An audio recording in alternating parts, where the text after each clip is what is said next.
Medieval Islam came to a number of general conclusions about when war was and was not legitimate. And typically we find the jurists dividing the whole planet into two, quite often three categories. Dar al Islam doesn't just mean this place, but historically it means the abode of Islam. And outside it, Abiquiu and beyond, Dar al Harb, which means the abode of conflict or of war. The idea being that those lands that are living under the liberating dispensation of the new religion exist in a state of peace and harmony and mutual solidarity. Outside, there's people existing in a state of war against the Muslims and fighting against themselves.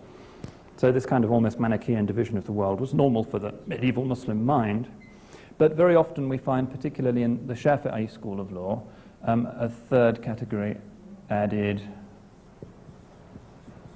Dar al Sulh, which means the abode of treaties, of a truce.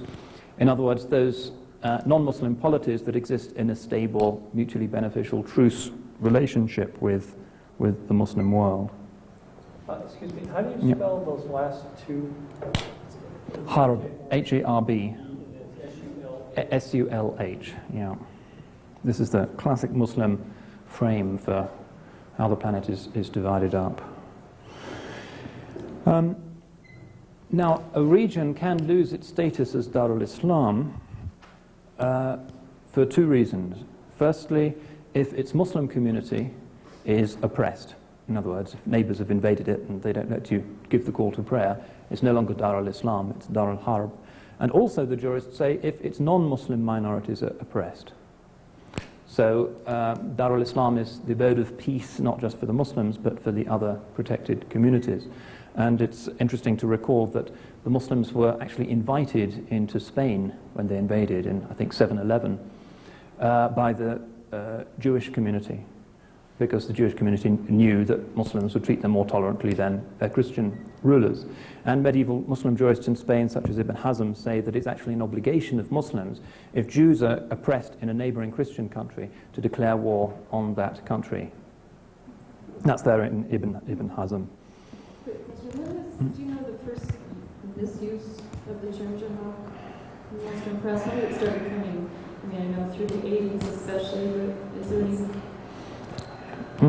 I'm not sure. You can find it in certain Victorian characterizations of the wild tribes of the northeast frontier or northwest frontier, or some of the things Kipling was on about. Also John Buchan, his novel Greenmantle, which every English school kid read until, I suppose, the 1950s, which is all about these dreadful green turbaned hordes who are going to gallop into peaceful British India from Afghanistan shouting jihad. So it's not just a recent image. And of course many Muslims themselves will use the word jihad specifically to indicate a righteous conflict against the oppressive forces of the West or global capitalism or Zionism or whatever. So we have this tripartite distinction.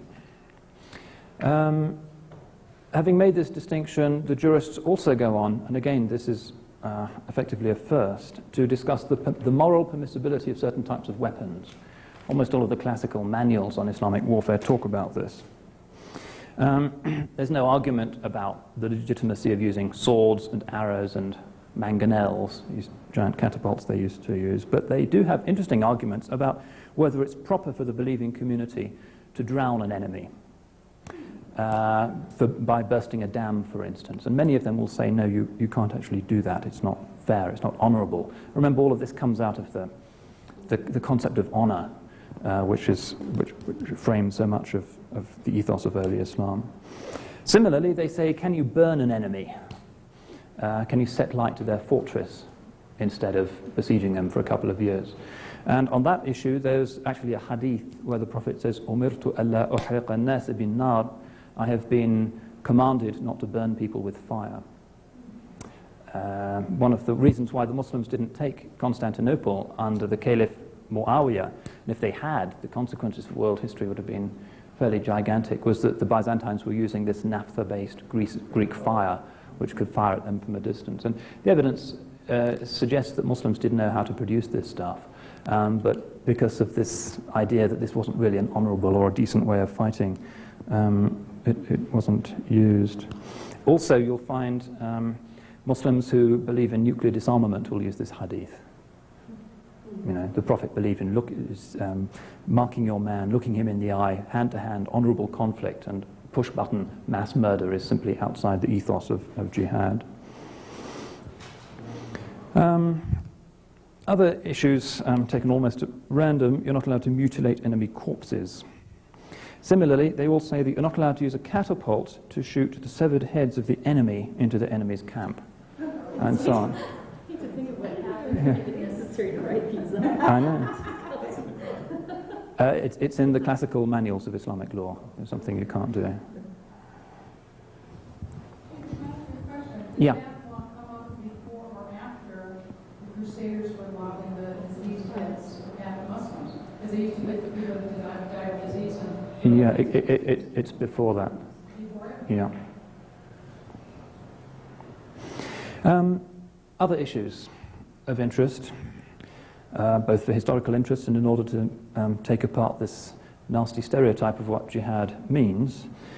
All of the four madhabs of Sunni Islam agree that you can't, when you're invading an enemy territory, you can't kill minors, you can't kill women, unless they're actually bearing arms against the Muslims. This is universally agreed because there's a number of well-authenticated hadiths to this effect. All of the madhabs, with the exception of some of the Shafi'is, add that it is likewise forbidden to kill the aged, the insane, monks and priests, the blind and slaves. And some of the jurists, particularly in the early period, say that if these misdemeanors do take place, it's the obligation of the Muslims to pay compensation to the relatives of those who've been wrongly killed. Times of peace, which despite our images of the Middle Ages tended to be more frequent than they are nowadays, were regulated by this principle called sulh. وَالصُّلْحُ خَيْرٌ, the Quran says, treaty or truce or peacemaking is a good.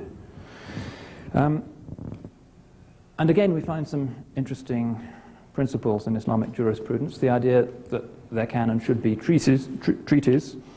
Only the head of state can enter into such a treaty, and he can only do so if it serves the interests of his subjects.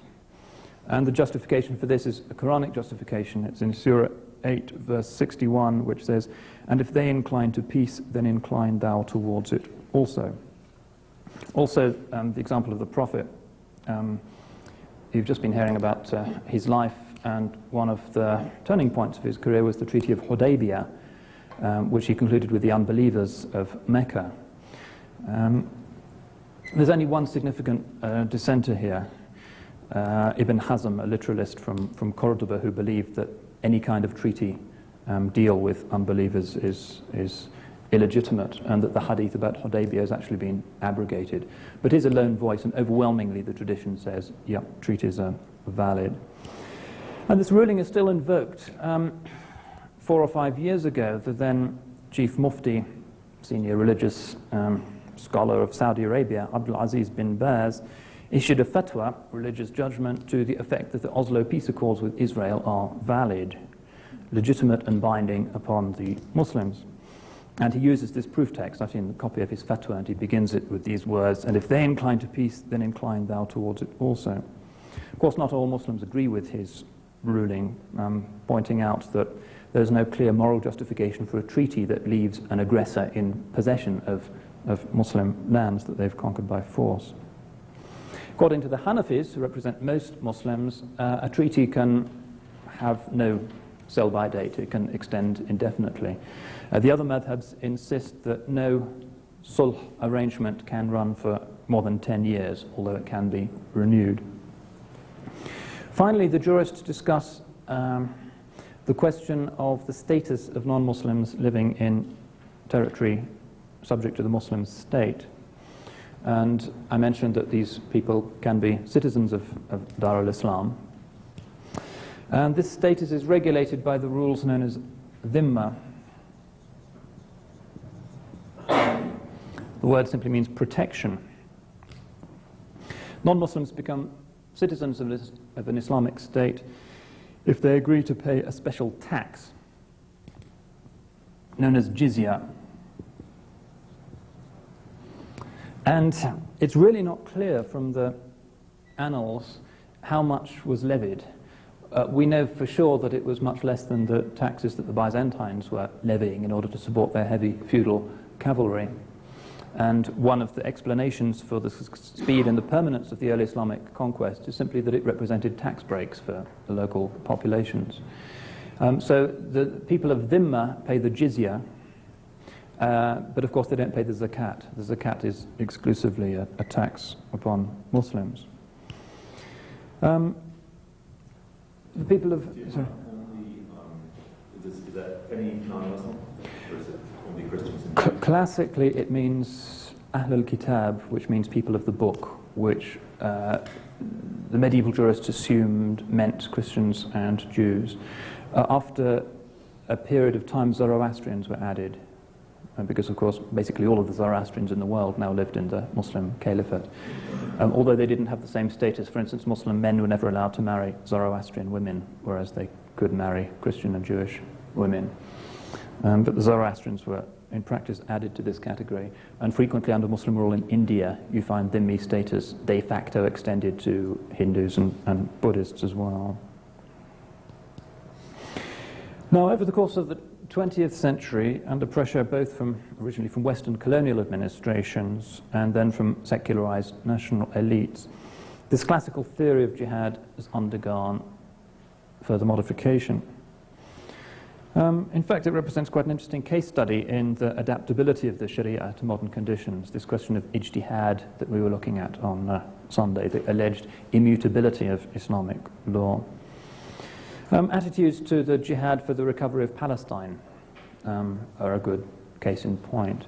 In 1948, after the Nakba, the calamity of the expulsion of the Palestinians from their homes, we find the then Mufti of Egypt, Sheikh Hassanein Makhlouf, issuing a fatwa to the effect that jihad against the Zionist takeover of Palestine was not only a collective obligation, but an individual obligation.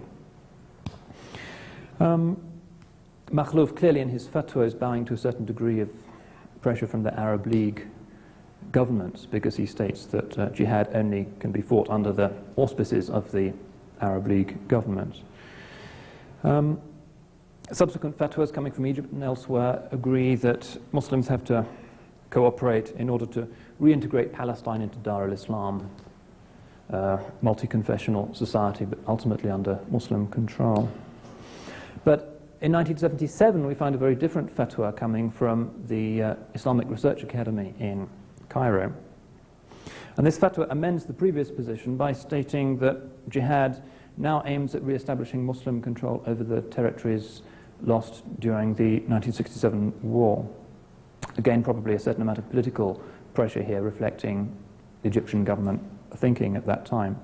And certainly by that time, most Muslim states had given up the idea of reclaiming all of Palestine and ensuring the return of refugees, whatever the public rhetoric might have been. What was the date on that, please? 1977, yeah. That predates Anwar Sadat's trip. It just predates Camp David, yeah. Of course, not everybody will accept that fatwa, but it's an authoritative one for many.